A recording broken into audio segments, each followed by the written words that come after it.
আজ আপনাদের তৈরি করে দেখাবো চিংড়ি মাছের মালাই গ্রেভি রেসিপি। ঘরোয়া কিছু উপকরণে খুব চটজলদি কিন্তু আপনারা চিংড়ি মাছ দিয়ে এই রেসিপিটি বানিয়ে ফেলতে পারবেন। অথচ খেতে কিন্তু খুবই দুর্দান্ত হয়। গরম গরম ভাত, ফ্রাইড রাইস বা আপনারা এটা রুটি পরোটার সঙ্গে পরিবেশন করতে পারেন।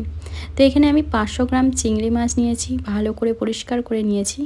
বিশেষ করে চিংড়ি মাছের পিঠে যে সুতোর মতো ময়লাটা থাকে সেটা কিন্তু অবশ্যই ভালো করে পরিষ্কার করে নেবেন। আমি মাথাটা বাদ দিয়ে দিয়েছি আর লেজের দিকটা রেখেছি। আপনাদের পছন্দ না হলে আপনারা কিন্তু লেজের খোসাটাও আপনারা ছাড়িয়ে নিতে পারেন। তো চিংড়ি মাছের মধ্যে পরিমাণ মতো নুন আর হলুদ মাখিয়ে আমি 10 মিনিটের মতো রেখে দিয়েছি। এখন একটা মশলা তৈরি করব।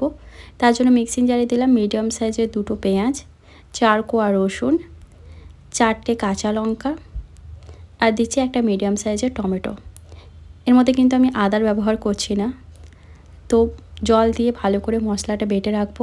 এদিকে কড়াইতে সর্ষের তেল দিয়ে ভালো করে তেলটা গরম করে মাছটাকে আমরা হালকা করে ভেজে নেব। চিংড়ি মাছ কিন্তু খুব বেশি ভাজলে একদম রাবারের মতো হয়ে যায়। তো মোটামুটি ওই 1 থেকে 1.5 মিনিটের জন্য মিডিয়াম ফ্লেমে চিংড়ি মাছটাকে আমরা ভেজে নিচ্ছি। তো এই যে আমার চিংড়ি মাছগুলো ভাজা হয়ে গেছে, এখন আমি তুলে নিচ্ছি। কড়াইতে যে তেল আছে সেই তেলের মধ্যে আরও একটু পরিমাণে তেল অ্যাড করলাম। ফোড়নের জন্য এখানে দিচ্ছি গোটা গরম মশলা, এলাচ, দারচিনি আর লবঙ্গ, আর দিচ্ছি অল্প পরিমাণে সাজিরা। এটা কিন্তু নর্মাল জিরা নয়, বাজারে আপনারা কিনতে পেয়ে যাবেন যে কোনো গ্রসারি মার্কেটে সাজিরা। এই সাজিরা এই রান্নায় দিলে কিন্তু স্বাদটা খুবই ভালো আসে।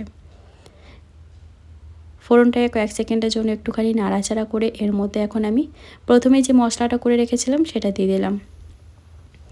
এখন ভালো করে 3-4 মিনিট টাইম নিয়ে মিডিয়াম টু লো ফ্লেমে মশলাটাকে আমরা কষিয়ে নেব, যতক্ষণ না মশলার এই জলজলে ভাবটা কেটে যাচ্ছে।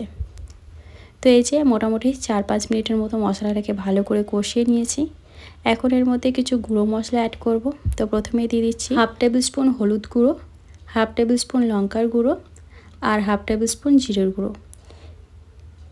এখন অল্প জল দিয়ে ভালো করে মশলাগুলোকে কিন্তু কষিয়ে নেব, যতক্ষণ না মশলা থেকে তেল সেপারেট হচ্ছে।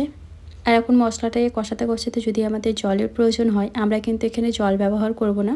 জলের পরিবর্তে এখানে আমরা পুরো রান্নাটাই কিন্তু নারকেলের দুধ দিয়ে করব। তো আমি একটা অর্ধেক নারকেল মিক্সিতে ভালো করে পেস্ট করে নিয়ে সেটা গরম জলে দিয়ে, অল্প পরিমাণ গরম জলে দিয়ে কিন্তু নারকেলের দুধটা বের করে নিয়েছি। আর সেই দুধটাই এইভাবে অল্প অল্প দিয়ে মশলাটাকে খুব ভালো করে কষিয়ে নিচ্ছি।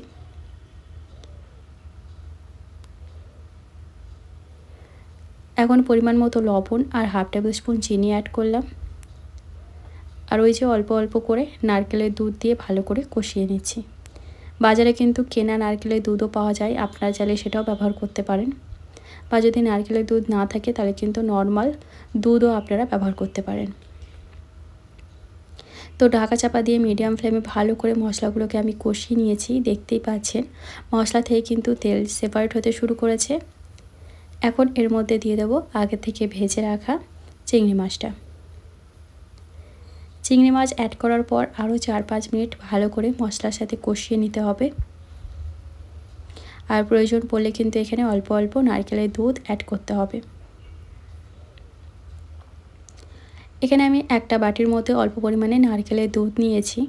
এখন এই নারকেলের দুধের মধ্যে অ্যাড করছি 1 টেবিল স্পুন গুঁড়ো দুধ। তো এই যে নারকেলের দুধের মধ্যে 1 টেবিল স্পুন গুঁড়ো দুধ দিয়ে দিলাম। ভালো করে গুলে এটাকে এখন আমি এর মধ্যে দিয়ে দেবো। আপনাদের কাছে যদি ফ্রেশ ক্রিম থাকে তাহলে আপনারা ফ্রেশ ক্রিমের ব্যবহার করতে পারেন এটার পরিবর্তে। যেহেতু আমার কাছে ফ্রেশ ক্রিম ছিল না, তার জন্য আমি নারকেলের দুধের মধ্যে 1 চামচ গুঁড়ো দুধ মিক্স করে দিয়ে দিলাম। তো এবার যতটা গ্রেভি আপনারা রাখতে চান সে অনুযায়ী কিন্তু গ্রেভিটাকে শুকিয়ে নিতে হবে। যদি খুব বেশি গ্রেভি রাখতে চান তাহলে একবার ফুটে গেলেই কিন্তু বন্ধ করে দিতে হবে গ্যাসের ফ্লেম। তো এই যে আমি মোটামুটি 2 থেকে 3 মিনিটের মতো ভালো করে ফুটিয়ে নিয়েছি।